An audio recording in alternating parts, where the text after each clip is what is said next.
ഇബ്രാഹിം നബി അലൈഹിസ്സലാം. അക്കാലത്ത് ബാബിലോൺ ഭരിച്ചിരുന്നത് നിമ്രോദ് എന്ന പേരുള്ള ഒരു ദുഷ്ടനായ രാജാവായിരുന്നു. നിമ്രോദും വിഗ്രഹങ്ങളെ ആരാധിച്ചിരുന്നു. അദ്ദേഹം ദൈവത്തിന്റെ അവതാരമായി സ്വയം കരുതിയിരുന്നു. ഇബ്രാഹിം നബി അലൈഹിസ്സലാം വിഗ്രഹങ്ങളെ മുഴുവനും നശിപ്പിച്ച സംഭവം അറിഞ്ഞപ്പോൾ അദ്ദേഹത്തിന് ഭയങ്കര ദേഷ്യം വന്നു. ആളുകൾ പ്രവാചകന്റെ കൈയും കാലും ബന്ധിച്ച നിലയിൽ രാജാവിന്റെ മുൻപിൽ കൊണ്ടുവന്നു. ഞങ്ങൾ ആരാധിക്കുന്ന വിഗ്രഹങ്ങളെ നശിപ്പിക്കുന്നത് എന്തിന്? നമ്രൂദ് പ്രവാചകനോട് ചോദിച്ചു. അവർ ദൈവമല്ല എന്ന് പ്രവാചകൻ പറഞ്ഞു.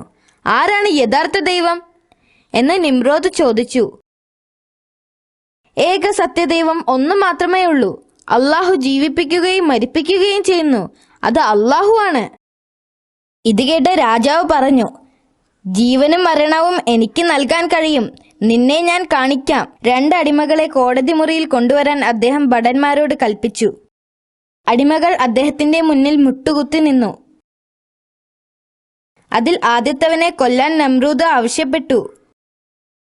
ഒരു ഭടൻ വാളെടുത്ത് ഒരു അടിമയെ കൊന്നു. അവൻ അടുത്ത അടിമയെ കൊല്ലാൻ ആവശ്യപ്പെട്ടു. ഭടൻ വാളെടുത്ത് വീശുന്നതിന് തൊട്ടു മുൻപ് രാജാവ് തടഞ്ഞു. അവനെ കൊല്ലരുത്, അവൻ ജീവിക്കണം. എന്നിട്ട് രാജാവ് ഇബ്രാഹിം നബിയോട് പറഞ്ഞു, കണ്ടോ, എനിക്ക് മരിപ്പിക്കാനും ജീവിപ്പിക്കാനും കഴിയും. പ്രവാചകൻ പറഞ്ഞു, അള്ളാഹു സൂര്യനെ പടിഞ്ഞാറ് നിന്ന് ഉദിപ്പിക്കാൻ കഴിയുന്നവനാണ്. നിങ്ങൾക്കത് ചെയ്യാൻ കഴിയുമോ? ഇതുപോലെ കുറെ ചോദ്യങ്ങൾ ഇബ്രാഹിം നബി രാജാവിനോട് ചോദിച്ചു. എന്നാൽ ഒന്നിനും അദ്ദേഹം മറുപടിയൊന്നും പറഞ്ഞില്ല. പ്രവാചകന് നൽകാൻ വ്യക്തമായ മറുപടിയൊന്നുമില്ലെന്ന് മനസ്സിലാക്കിയ രാജാവ് അദ്ദേഹത്തെ സ്വതന്ത്രനാക്കി.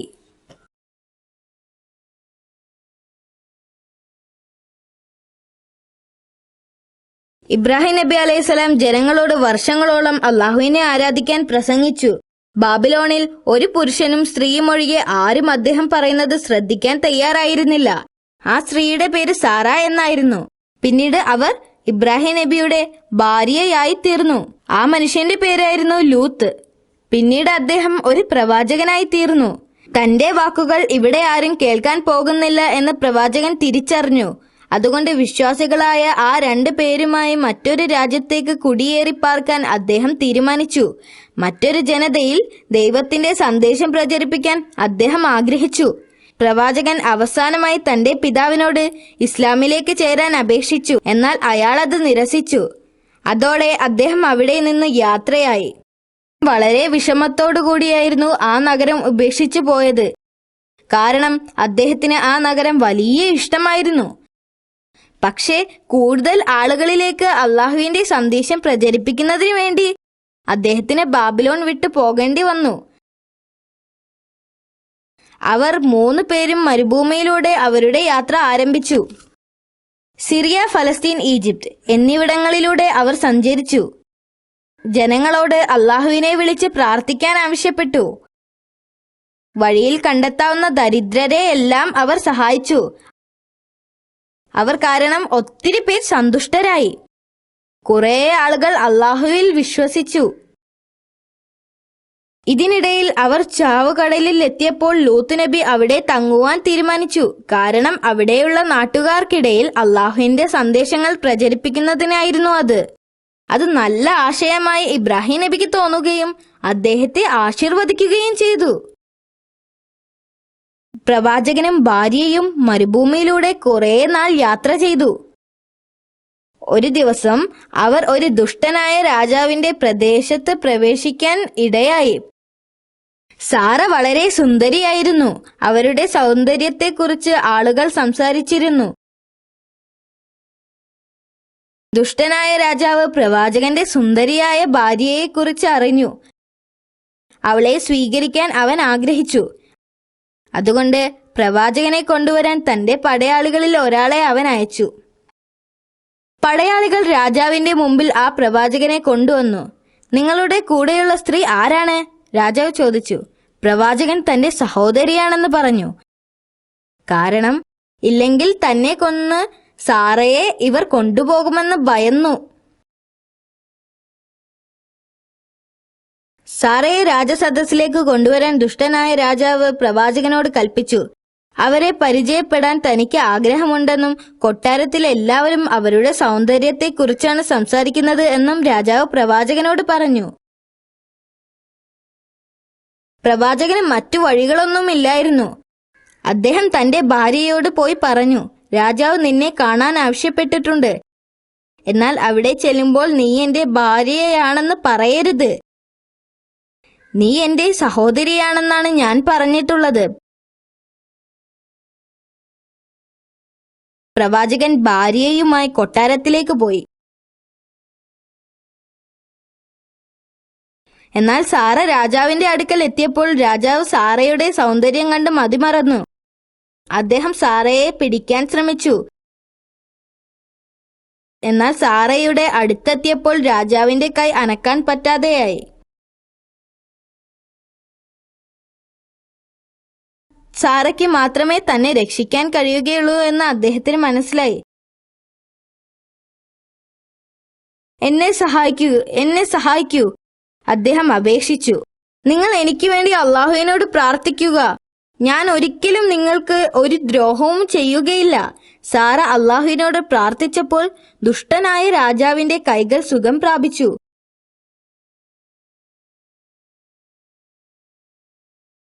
വീണ്ടും സാറയെ കണ്ടു മതിമറന്ന രാജാവ് വീണ്ടും അവരെ കയറിപ്പിടിക്കാൻ ശ്രമിച്ചു. വീണ്ടും അവന്റെ കൈകൾ അനങ്ങാതായി. എന്നോട് ക്ഷമിക്കണം, ദുഷ്ടനായ രാജാവ് വീണ്ടും സാറയോട് അപേക്ഷിച്ചു. നിങ്ങൾ എനിക്ക് വേണ്ടി അള്ളാഹുവിനോട് പ്രാർത്ഥിക്കുക. ഞാൻ ഒരിക്കലും ഒരു ദ്രോഹവും വരുത്തുകയില്ല. എന്നോട് ക്ഷമിക്കണം. നിങ്ങളോട് ഉപദ്രവിച്ചതിൽ എന്നോട് ക്ഷമിക്കണം. സാറ വളരെ ദയാലുവായിരുന്നതിനാൽ അവൾ വീണ്ടും അള്ളാഹുവിനോട് പ്രാർത്ഥിച്ചു. ഇത്തവണ അള്ളാഹു അവന്റെ കൈകളെ സ്വതന്ത്രമാക്കി. സാറ ഒരു സാധാരണ സ്ത്രീയല്ലെന്ന് അദ്ദേഹം മനസ്സിലാക്കി. ഞാൻ ഇതുവരെ കണ്ടിട്ടുള്ള സ്ത്രീകളിൽ നിന്നും വ്യത്യസ്തയാണ് നീ. നിന്റെ ദൈവം വളരെ കഴിവുള്ളവനാണ്. രാജാവ് പറഞ്ഞു, ഞാൻ നിനക്കൊരു ചെറിയ സമ്മാനം തരാൻ ആഗ്രഹിക്കുന്നു. ദയവ് ചെയ്ത് അത് സ്വീകരിക്കണം. അതെന്റെ അടിമകളിൽ ഒരാളായ ഹാജറ എന്ന അടിമ സ്ത്രീയാണ്. അവർ നിന്റെ വീട്ടുജോലികളിൽ സഹായിക്കും. രാജാവ് പറഞ്ഞു. സാറ അവരെയും കൊണ്ട് വീട്ടിലേക്ക് പോയി. പ്രവാചകൻ സാറയെ കാത്തിരിക്കുകയായിരുന്നു. ഒരു ഉപദ്രവവും ഏൽക്കാതെ വരുന്ന സാറയെ കണ്ടപ്പോൾ പ്രവാചകന് ആശ്വാസമായി. സാറ തിരിച്ചു വന്നപ്പോൾ ഇബ്രാഹിം നബി അലൈഹിസ്സലാം കാര്യങ്ങൾ അന്വേഷിച്ചു. ആ ദുഷ്ടനായ രാജാവിനെ അള്ളാഹു ഒരു പാഠം പഠിപ്പിച്ചു. അവനെ കൊണ്ട് അവന്റെ ദാസിയെ എനിക്ക് സമ്മാനമായി നൽകി. വർഷങ്ങളോളം അള്ളാഹുവിന്റെ സന്ദേശങ്ങൾ പല സ്ഥലങ്ങളിലായി അദ്ദേഹം പ്രചരിപ്പിച്ചു. വർഷങ്ങൾ കഴിഞ്ഞു. ഇബ്രാഹിം നബിയുടെ മുടി നരച്ചു തുടങ്ങി. എന്നാലും ഇബ്രാഹിം നബി ആളുകളെ ഇസ്ലാമിലേക്ക് ക്ഷണിച്ചുകൊണ്ടേയിരുന്നു.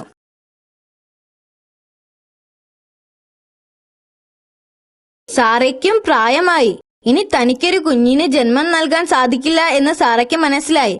അവർക്കൊരു ആശയം തോന്നി. അവർ ഇബ്രാഹിം നബിയോട് സുന്ദരിയും ചെറുപ്പവുമായ ഹാജറ റളിയല്ലാഹു അൻഹയെ വിവാഹം കഴിപ്പിക്കുവാൻ ആവശ്യപ്പെട്ടു. ആദ്യം പ്രവാചകൻ അതിനെ എതിർത്തു. പിന്നീട് തനിക്കൊരു കുഞ്ഞുണ്ടായി കാണാൻ വേണ്ടി പ്രവാചകൻ ഹാജറ റളിയല്ലാഹു അൻഹയെ വിവാഹം കഴിച്ചു. അവർക്ക് ഒരു കുഞ്ഞിനെ നൽകി അനുഗ്രഹിക്കാൻ അള്ളാഹുവിനോട് സാറ പ്രാർത്ഥിച്ചു. അള്ളാഹു അവരുടെ പ്രാർത്ഥന സ്വീകരിച്ചു. അവർക്കൊരു ആൺകുഞ്ഞിനെ നൽകുകയും ചെയ്തു. അദ്ദേഹം അവനെ ഇസ്മായിൽ എന്ന് പേരിട്ടു. അദ്ദേഹത്തിന് അവനെ വലിയ ഇഷ്ടമായിരുന്നു. പക്ഷേ സന്തോഷം അധികകാലം നീണ്ടുനിന്നില്ല.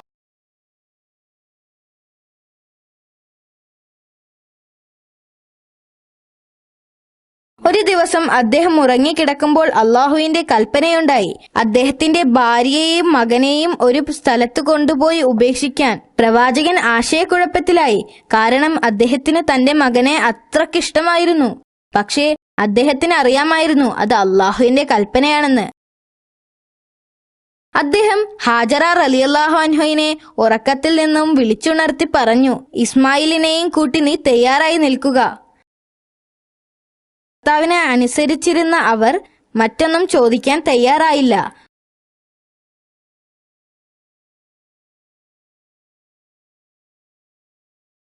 പ്രവാചകൻ ഭാര്യയെയും മകനെയും കൂട്ടി മരുഭൂമിയിലൂടെ ദിവസങ്ങളോളം സഞ്ചരിച്ചു.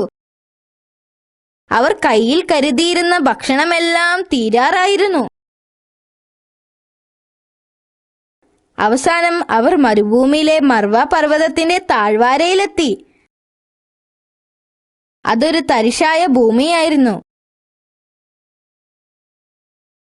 അവിടെ ജീവജാലങ്ങളോ മരങ്ങളോ ഒന്നും ഇല്ലായിരുന്നു. അവിടെ വെച്ച് ഇബ്രാഹിം നബി തന്റെ ഭാര്യയെയും കുട്ടിയെയും ഉപേക്ഷിച്ച് തിരിഞ്ഞു നടന്നു. അവർക്ക് 2 ദിവസത്തേക്കുള്ള ഭക്ഷണം മാത്രമേ അവരുടെ കയ്യിൽ ഉണ്ടായിരുന്നുള്ളൂ. അദ്ദേഹത്തിന്റെ ഭാര്യ അദ്ദേഹത്തോട് പൊട്ടിക്കരഞ്ഞുകൊണ്ട് ചോദിച്ചു, "ഞങ്ങളെ ഈ മരുഭൂമിയിൽ ഒറ്റക്കാക്കി എങ്ങോട്ടാണ് പോകുന്നത്?" ഇബ്രാഹിം നബി തിരിഞ്ഞു നടക്കാൻ തുടങ്ങി. അദ്ദേഹം ഒന്നും മറുപടി പറഞ്ഞില്ല. അവർ വീണ്ടും കരഞ്ഞുകൊണ്ട് അപേക്ഷിച്ചു. അപ്പോഴും ഇബ്രാഹിം നബി നിശബ്ദനായി നിന്നു.